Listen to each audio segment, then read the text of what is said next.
Hôm nay mẹ lên nương. Đi này. Bước theo tháng này. Hôm nay mẹ lên nương. Cô giáo chịu rồi, nó không hát được nữa rồi.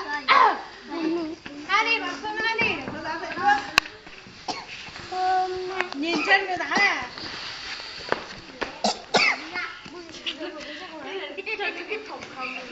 Chân của nó dài quá, không biết bước thế nào này. Đấy, nhìn chân bước như cô Hải. Hôm nay mẹ lên nương, một mình em tới lớp. Bước lại xem nào. Đấy, mình sao cái chân đi. Cứ bị rờ như thế này. Thẳng cái chân này ra, không phải dẻo. Không phải thắt cái gối ra chứ này. Hôm nay mẹ lên nương, một mình em tới lớp. Bước lại nào. Nhìn này. Hôm nay mẹ lên nương, một mình em tới lớp. Cứ bước bình thường như mình bước như nào thế nào. Bước như mình đi học ấy. Hôm nay mẹ lên nương, một mình em tới lớp. Bước lại xem nào. Bước đi học như nào. Bước đi học như nào.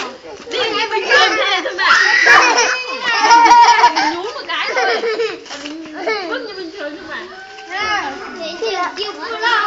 Hôm nay mẹ lên nương, một mình em tới lớp.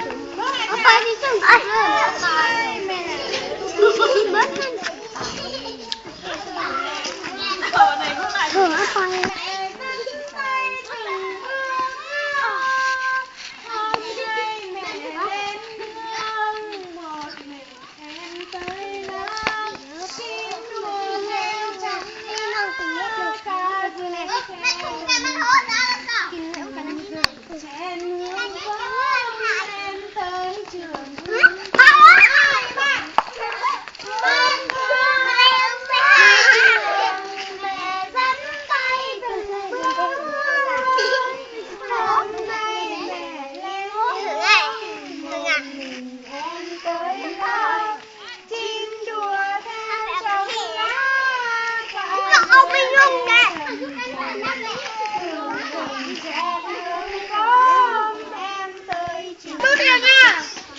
Hôm qua em tới trường, mẹ dắt tay từng bước.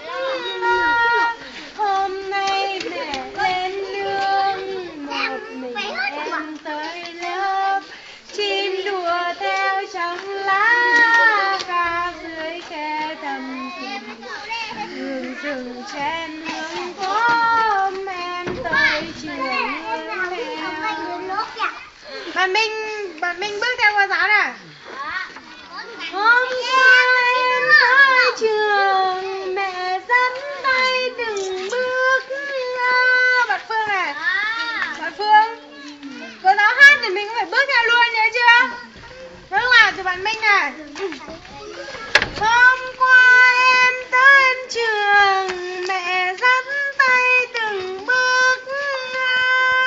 Hôm nay mẹ lên nương, một mình em tới lớp. Chim đùa theo trong lá.